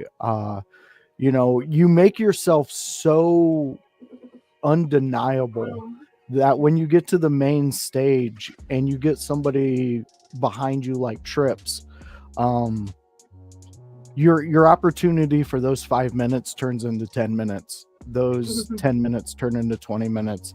Those 20 minutes turn into a farewell tour for your last year in wrestling. That's what is being built right now. And I think what is happening is Jacob's also redeeming himself in a lot of people's eyes. Like one that we talked about that was brought up in one of our chats. It showed that he did make up for it. And people were just running with stories because they could get a couple quick clicks and links and things like that. And over time, Jacob is shown that he may be remorseful and things like that, and he's corrected his mistakes. But this is his time. This is his time to be, for all that work, to all that time when he could have went a different road, and which he did sometimes. And now he's on track, and it's paying off for him. So I am super stoked. I believe there was a video floating around with Triple H working with Jacob on his entrance. Yeah, I saw that. Yeah. When that happens, when a man like that takes that time to even tweak your entrance, something's special about you. And they see something. Yeah, I'm super stoked. I've been a Jacob fan since he stiffed us. I'm gonna say it happened to a promotion I worked for. And honestly, I don't care. I don't really care because I see what he's doing now. And ultimately, some of these promotions are on their last legs anyways, and they throw money at big names like that to try to get people looking at them again and try to revitalize it. And then you also get to pull the victim card when, he gets notary, he gets a shine, he gets to move up, So what I'm saying is Jacob's doing what he's supposed to, and I'm so stoked for this. I can't wait. The stories are building around him, and the stories to come. It's just going to be fantastic. Yeah, man. And to your point, man, with everything that he's doing, he's going to wrestle Braun Strowman at Saturday Night Main Event. And, that's a big match. That is a big match. When was the last time you got this excited for a Braun Strowman match? And that's not a dig on Braun Strowman, but there's just not a lot of matches that he can be in that's going to be like, oh my gosh, I can't wait. This is the one. This is the one, and they're doing it at the right event with Jacob going up against Braun Strowman. I think that's going to be a fun match to watch. Grun, what's your thoughts on everything you're seeing from Jacob Fatu, his opportunities on the mic, the destruction that he brings to the ring, and now his upcoming match at Saturday Night Main Event against Braun Strowman? Well, WWE, as we've talked about before, has been very, very keen on suppressing Jacob Fatu because even when they first brought him in, before they debuted him, they were concerned that he had more potential than Solo Sikoa. Yeah. And now this is the right time to let Solo Sikoa cool off and let someone else step up. Jacob Fatu is the perfect person to step up and fill that void that Solo was filling up until his loss to Roman. Jacob Fatu versus Braun Strowman is going to be, I think it's going to be one of the longer matches that Braun Strowman has had in a while. Yeah. And this is going to showcase how big, bad, but rough and tough Jacob Fatu is. It's going to be a fun match. It is going to be an insane match. You already have fans, while they know to boo Jacob Fatu, they get excited when he does things because he is definitely he is most likely a future tribal chief of that bloodline. You know, Grun, you know what you just reminded me of? Do you guys remember Rikishi's like when he got away from the dancing and stuff like that, especially during like the 6-pack challenge? That was before my time. Yeah, I remember. Okay. Yeah, I remember. So you remember his trajectory at that time? He was like, this reminds me of that with Jacob and his rise. Okay. And I didn't even think about that. I really think though that you're going to get way more out of Solo playing that sympathy card, that somebody took his role, like where he feels beaten and stuff like that. I think the fans are going to respond to him way more that way. So this is a perfect setup in my eyes. Yeah, I could see it. I think that we could see because if you guys remember, I want to see if you guys remember, and then we're going to ask Hype a little bit about his thoughts. There was a segment with Tama Tonga and Solo prior to the match at the debut of Raw on Netflix for the Ula Follow, where he said, if Roman takes this off of me, you will acknowledge him as the tribal chief, and so will I. So maybe we're having a situation where Solo is having some moral struggles right now, and ultimately he's going to do what he said he was going to do, and that's acknowledge Roman as the tribal chief. But nobody said anything about Tama Tonga or Jacob acknowledging anybody, because I think they represent chaos. I think that's what we're going to see with those two, where Solo is going to honor the family's wishes that if you lose tribal combat, then you have to concede. You have to acknowledge the victor. I don't think that that's what we're going to see with Jacob Fatu and Tama Tonga. I think the Tongans represent absolute chaos, and I think that's the story here that's going to be developing. Hype, any thoughts and your thoughts on the presentation of Jacob Fatu so far? Yeah, well, first off, I think you're right. Like the biggest factor right now is that Solo does have to. Is he going to be a man of his word? Is he going to acknowledge Roman? And I think it was very telling. He had nothing to say this past Friday. Took his jacket off and he just left the arena. But as we saw, a man that has a lot to say is Jacob Fatu. He's not missing on any words or letting no opportunity go. I think he's right there, even though he loves Solo. I mean, he sees what's right at hand there. So it'll be really interesting to see what happens now, especially in a group which I've been saying for a long time, and it's been said for a long time that losing matters. So yep. Yeah, losing really has consequences. Yes, especially in this family.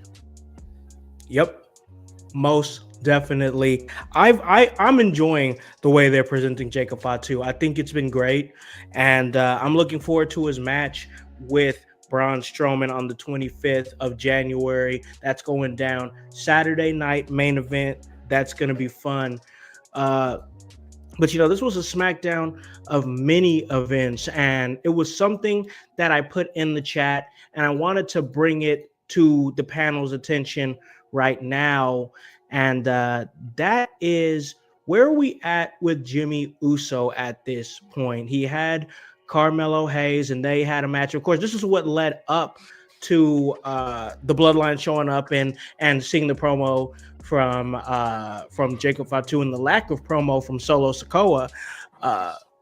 Big Jim, what they're calling him now, and it seems like he's trying to establish himself as a singles competitor. We've seen the successes, of course, obviously Roman Reigns, but most recently in the last few years, the organic ascension of main event Jey Uso.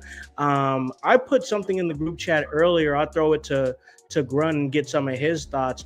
It looks like they're presenting Jimmy Uso as the next Uso brother that's going to be trying to look for prominence as a solo act. Of course, we know Jey Uso competing for the World Heavyweight Championship at Saturday Night Main Event against Gunther, fully established, has established his spot on the card on Monday Night Raw and how people, seemingly view him. That's hot, upper mid card, semi, sometimes can main event type of guy. Jimmy's looking to establish that now. Where are you at with the ascension of Jimmy Uso as a solo guy? I think he can do it. I think the question is, how similar are they going to make Jimmy to Jay? Yeah, because I think that's going to be a big thing. Is that you did finally get to a point when they introduced the. I remember how people described them when the Usos went heel, like as landscape workers, as general day laborers. Like you finally got people to recognize, to tell them apart. So it's like this is a chance to show us why Jimmy and Jay are different. And Jimmy had a good match, but he did a lot of moves that Jay does. He did. I noticed that too. So it's like I want to see Jimmy succeed, but if you're gonna tell me that these guys they don't want to use different movesets, they don't, or sorry CM Punk, arsenal of moves. Arsenal of moves, not move sets. If these guys don't want to use different moves, then I don't see how the story isn't leading them back to being tag team champions one more time and leading up to some big tag team match. Maybe not this WrestleMania, but maybe next year's WrestleMania or the following year's WrestleMania, where you can do Motor City Machine Guns, Usos, Lucha Bros, and Dudley Boys said they want to wrestle one more time. Yeah. Hey, look, we all know Devon and Bubba, and Bully, they may not be able to move around like they used to, but I mean, they can still wrestle a match. One more match. They can.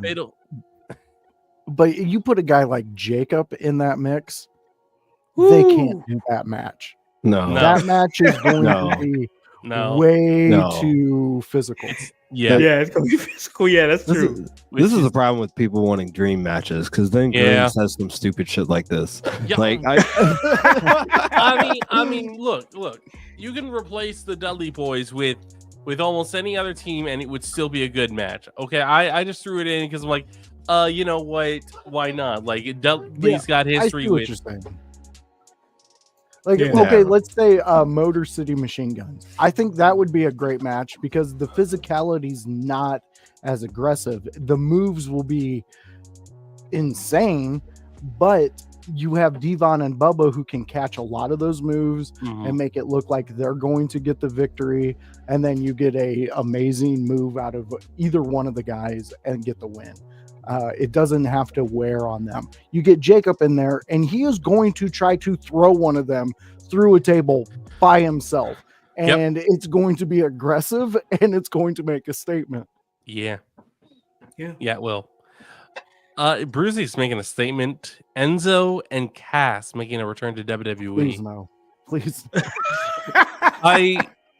I've seen interviews of Enzo since he's left WWE over the years, and he seems to have lost that chip that he had on his shoulder. As far as wrestling ability, I hope that he's improved, because he got a chance by just DMing Triple H on Instagram and had no wrestling experience prior to that. Crazy business. Yeah, but then listen, I'll say this.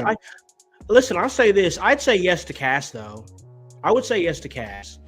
I think Cass I think he's turned his life around and done, made some better decisions. And now he's consistent on, AEW and like Ring of Honor and stuff like that.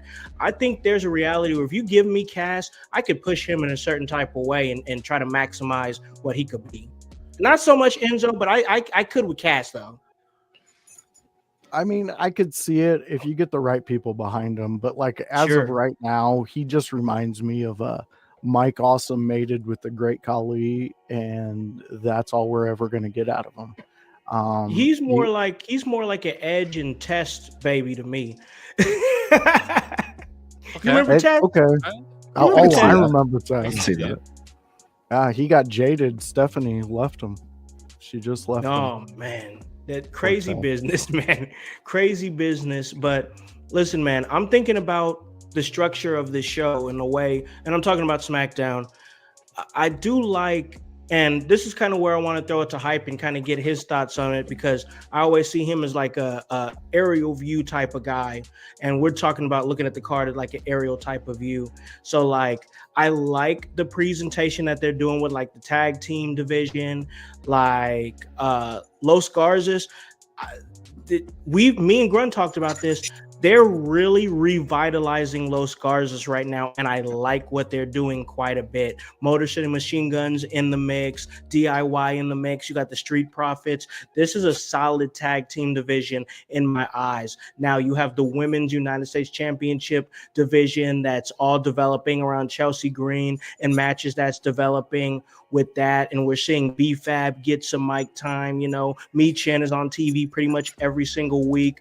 We've got a solid women's mid-card division. Tiffany Stratton had her first match and defended against Bayley to establish herself. Everything going on with that. You still have Nia Jax that's in that mix right there. Nia Jax is still in that mix. Everything going on with the Women's Tag Team Championships. The mystery going on around there. Voice talked a little bit about it with Naomi and stuff like that. And you still have things going on like Solo Sikoa and the development of what we're seeing from Jacob Fatu. Cody Rhodes getting involved with Mysterio to fend off Kevin Owens. Everything Kevin Owens is doing. Jimmy Uso having matches with Carmelo Hayes. I'm talking about the overview. I feel like the overview of what this card is and the way they're constructing it is really well done. I wanted to get your thoughts on that, Hype. Yeah, no, I think everything, all the elements that are being added to the tag team division on both sides, the men's, women's, and even in the NXT tag division, they're hitting on all cylinders right now, because you have so much variety within the divisions, whether it be the women's division, the men's division, or like I said, both divisions in NXT. We're seeing a lot more thought process being put into these tag team divisions and these tag teams as to what will drive them, what drives them as a group, what drives them as individuals in this group. And I think we're seeing a lot more of that. And I'm loving that. And I'm loving seeing how we bridge these dynamics going forward, especially coming into WrestleMania season. Yeah. The overview of this card for me is just looking good. The tag team divisions are going hot into it. I can honestly see them doing some sort of, and I wouldn't be mad at it, like if they did some sort of tag team championship scramble match or something at WrestleMania with like those four teams. And I would literally do it with those four teams. Keep the tag team division hot and do I mean, they probably wouldn't do this. They probably do one fall to a finish, but kind of like what we saw on ECW just the other night. Check that episode out. Was we talked about and watched ECW 1997 November to Remember. Like a elimination tag team style match, and have Los Garzas in there. You have DIY in there. You have Motor City Machine Guns. You have the Street Profits, and just make it this dope eliminator type style match with the 4 tag teams. And I think that would hit at WrestleMania. Voice, we watched that match just this past Friday, that tag team eliminator and everything that came of it. You had some great participants there like New Jack and Kronos and the FBI. Just it was a fun match. I mean, with the tag team division that we got right now on SmackDown, and I'm just talking specifically SmackDown, what would you think about a match like that? And what are your thoughts on the overview of the card right now? No, I would love a match like that because right now you're in a moment in WWE history where you could pull something off like that.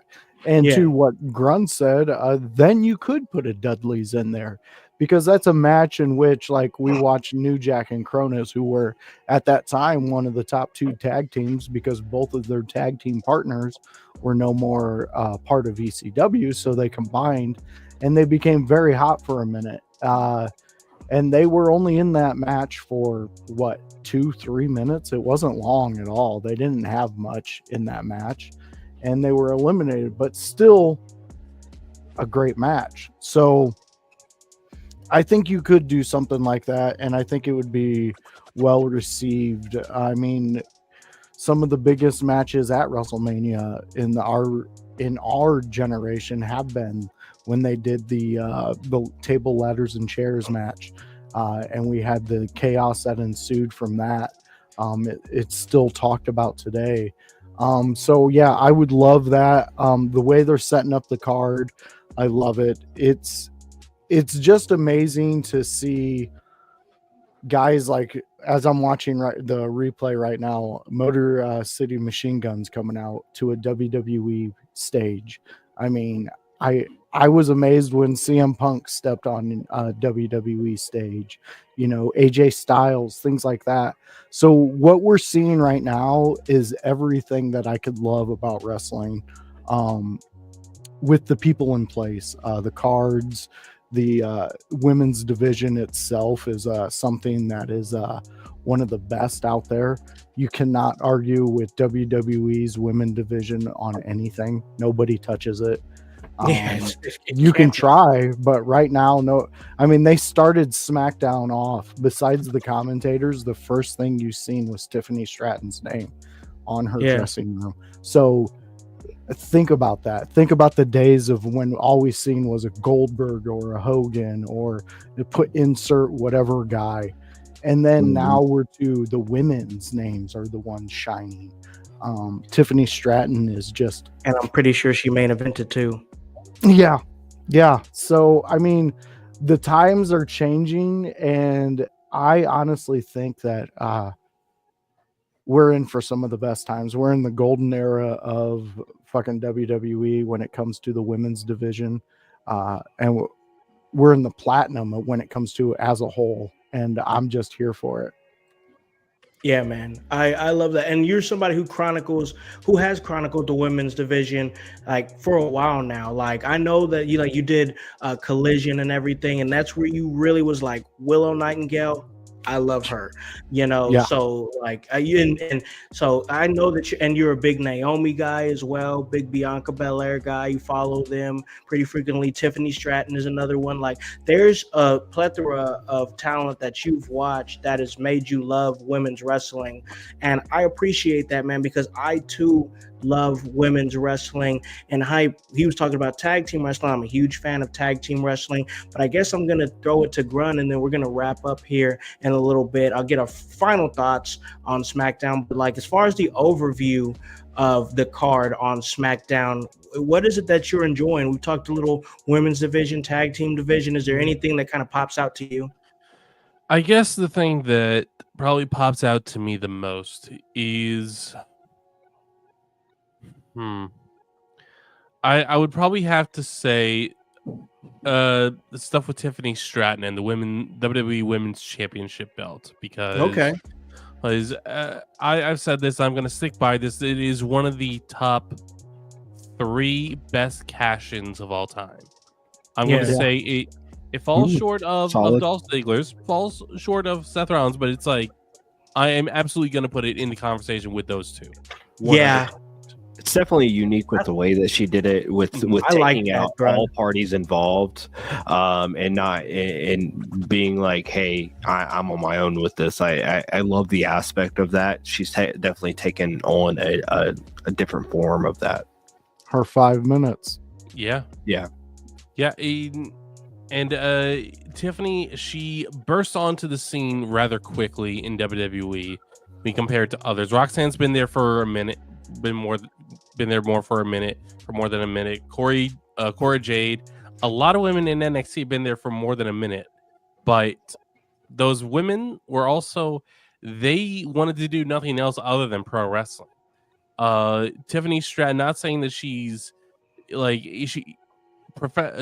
college athletes have a different attitude. They have a different level of discipline than and I'm not saying that makes Cora Jade or Roxanne Perez any less. It's just she had the training, the different lifestyle. Just she was able to adapt to a completely different world rather quickly and figure out how to progress through this industry quickly. And seeing her as the women's champion this early is definitely something to keep an eye on, because I don't think it's going to be a terribly long reign, but it's going to be important. Yeah, I could agree with that. I don't think a reign needs to be long. I really, honestly don't. It's just the fact that she Mania. I think Mania is a good place. Have her give Tiffany her first Mania match, even if she loses. Like, it's still, she got a Mania match. Like, that's insane. Going in as champion. Yeah, going in as the champion. That's big. So yeah, I could agree with that for sure, most definitely. But like I said, there was things in the SmackDown, like I said, sleepy episode in the beginning, but some things that came out of it. So I guess we'll conclude it and call this a really great episode. But I'll end it with this. Hype man, what was the one thing on SmackDown that really was just like, I like this, I dug this, this kept me invested, and then we're gonna slide out of here? It was definitely that Jacob Fatu segment when he got on the mic and he took the mic. I mean, it just felt like he was taking over. Yeah, for sure. I agree with that. Voice, what about you, man? I'm gonna have to second that, just because it separated Jacob from the flock, and it's a really important movement for the bloodline in what we can all say was maybe not the biggest, most exciting SmackDown that they've ever done. So I really think that that was the most impactful thing from SmackDown. Right on, Grun. What was the most impactful thing from SmackDown? For you, yeah. For me, most impactful thing from SmackDown. I have to agree with these guys, because nothing else was like no disrespect to all the other segments there, but Jacob Fatu made progress in his rise in WWE, and everyone else, they played parts, they moved some pieces around, but Jacob Fatu was the one who made progress. He was the one who grew on SmackDown this past week. Yeah, I see that. I think Tiffany grew. Yeah. I think Tiffany grew in her match too. Yeah. And as we see what's to come for her with Charlotte Flair, I know we didn't mention that, but she's definitely coming back. So we saw the big looking for interaction between those two. So I think Jacob was the one. Yeah, it was Jacob. I'm not even going to try to sit up here and like try to be different for no reason or anything like that. It was Jacob. I mean, he's taken every single opportunity that he's gotten time to talk, and he's maximized it. And I think that if he stays in this lane right now, we're going to see a very quick ascension of Jacob Fatu. There's no reason to think that it's anybody or anything else. It's most definitely Jacob Fatu on an episode that presented opportunity to stick out. He took that opportunity, and that's what stood out to me, man. And speaking of opportunity, that's just a perfect segue for us to take the opportunity to slide out of here, call this a really great episode, enjoy the rest of our Sundays. Like, there's a lot. I'm excited for the football that's going to be going down. I'm going to sit down and watch football, kick it with the family. It's going to be a great weekend. You know, my week is starting out tomorrow. We all good. We're going to keep working towards everything that we're doing here in Your House. Happy to be back at it. Happy to be moving again with the people that I love to create with. And speaking of those people, I got to give them opportunity to plug anything that they want to plug. I'm going to start with my man over on Fridays there. He hangs out in his room. Grunmeister, where can they catch everything that you're doing, man? You can catch me at twitch.tv/Grunmeister, where I am streaming games sometimes, specifically Marvel Rivals lately. And you can catch me Friday night, 7 p.m. Eastern, with the Grun's Room SmackDown Preview Review Show. And that's everything. Yeah. My man gives us the work over there on SmackDown. That's on Fridays, but we continue to give you guys that work on Fridays. Man, we do this cool thing called the ECW Watch Along, ECW Hardcore TV. We just watched and really took in ECW 1997 November to Remember, and it was a great watch. But of course, when I do that, I do it with the guy that I call the educator of Extreme, and that's the voice, Josh Joseph. Where can they catch everything that you got going, bro? How goes it, household? So like House talked about, Friday nights, me and him go Extreme. It's the ECW Hardcore TV series, and we just watched November to Remember. I want to let you all know, household, when we were watching that, I told a story about Sandman taking acid and chasing Sabu around thinking he was a giant lizard. That was the actual match, and I have shared it with the guys in the chat. Sandman didn't even realize it. He was basically told the story in its actual correctness. Sabu has talked about it. Fantastic match, though. So that ECW Watch Along has been doing fantastic. Come join us there. Tomorrow night, you can join me, the blue-eyed villain himself, and the Chaos Goblin, Kevin Calloway, where we talk Raw. It's the Monday Night Raw preview with the Window Lickers and In Your House, and we talk all things Raw. We give you 3 subjects. One is a general discussion that we just throw out there and have a great time with, and then my co-host brings something to the plate and they say, hey, let's eat on this, and we do. So we invite you to join us because it's a fun time. You never know who jumps in that chat and has a good conversation. We always have Ken, that is Kevin's dad. Always such a great dude. He supports us, and we absolutely love him. We've seen him earlier in the chat. We got Nick. He pops in there. Bruzy, we've seen you there, and obviously the Lou. I just want to take a moment out of the day to say thank you guys. We see you supporting us. Yes. Stay tuned for what we got coming.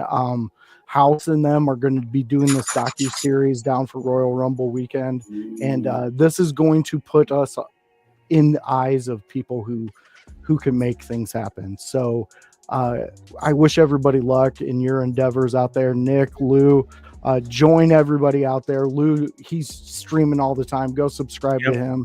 Nick, you can catch him and Nikki doing their thing.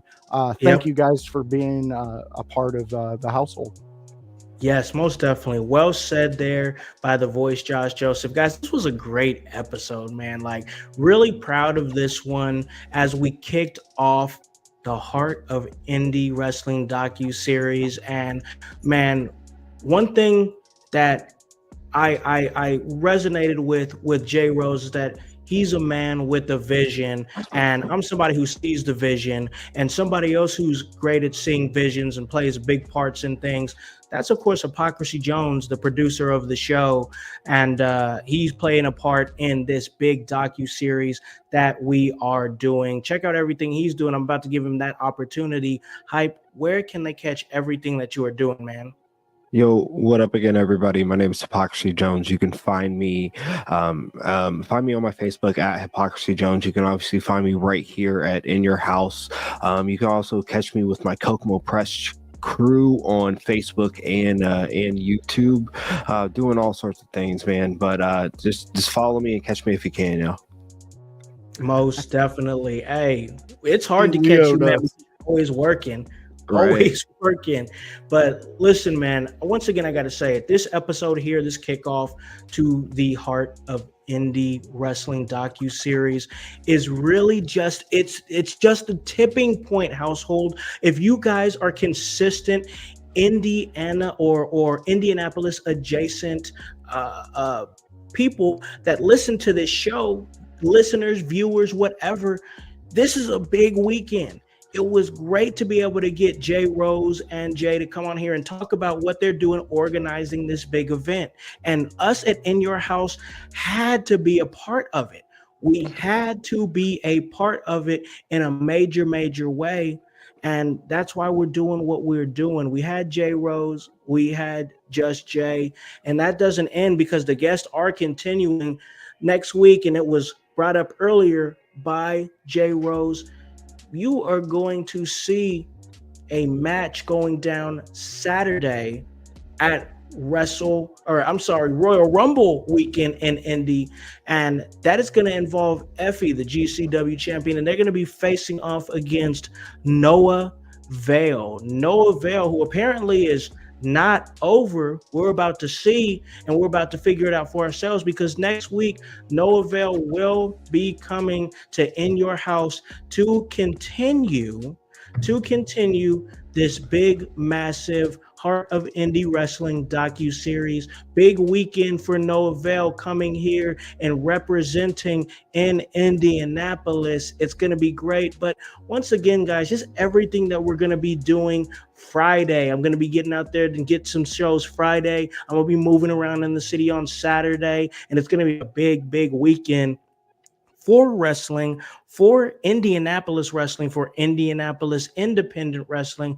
I'm super excited. But of course, everything that we continue to do here at In Your House, whether it be on Monday, whether it be on Wednesdays, when myself and the amazing Annie O'Neill come together and we do the Raw Deal, and that's an amazing time. And we just talk about everything, all the fallout from Monday Night Raw. We've been chronicling, of course, recently Raw on Netflix. We will continue to do that. Then on ECW Fridays, we get Extreme. And of course, we just did 1997 ECW, November to Remember. And now to see the fallout from everything that went down, we continue that this Friday for the ECW Watch Long Series, ECW Hardcore TV, Grunge Room on Friday. Then, of course, these house parties where we're going to be having guests for the next couple of weeks that's going to come on and talk about this massive event that's going down in Indy. I'm just proud of it. Happy to be back in the mix.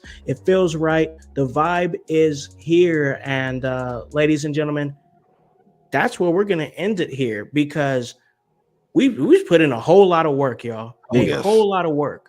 And of course, that's HOWSE, and that W does indeed stand for work. So for the Grunmeister, for the voice, Josh Joseph, for Hypocrisy Jones, for Divinely Designed, Annie O'Neill, for the Chaos Goblin, Kevin Calloway, for Relentless, Ray Larson, and of course, the world's most dangerous podcaster, Paragon.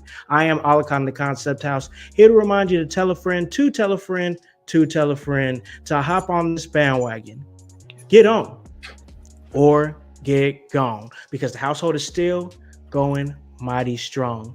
You guys have a great day and a great rest of your week. Peace. Yeah. In your house with Okan. Hey, Okan in your house. Hollywood in your house. Hypocrisy's head in the clouds. Curating all kind of loud. Wrestling in front of the crowds. Paragon's holding it down. Anybody can get it. Josh Joseph standing on his decisions. He is the voice. There is no choice. We as them boys in your house making wrestling noise. Moving fast just like cruiserweight action. And your house is the perfect distraction. Pumpers in your ears when you in traction. Get this work with some wrestling action. Smoke.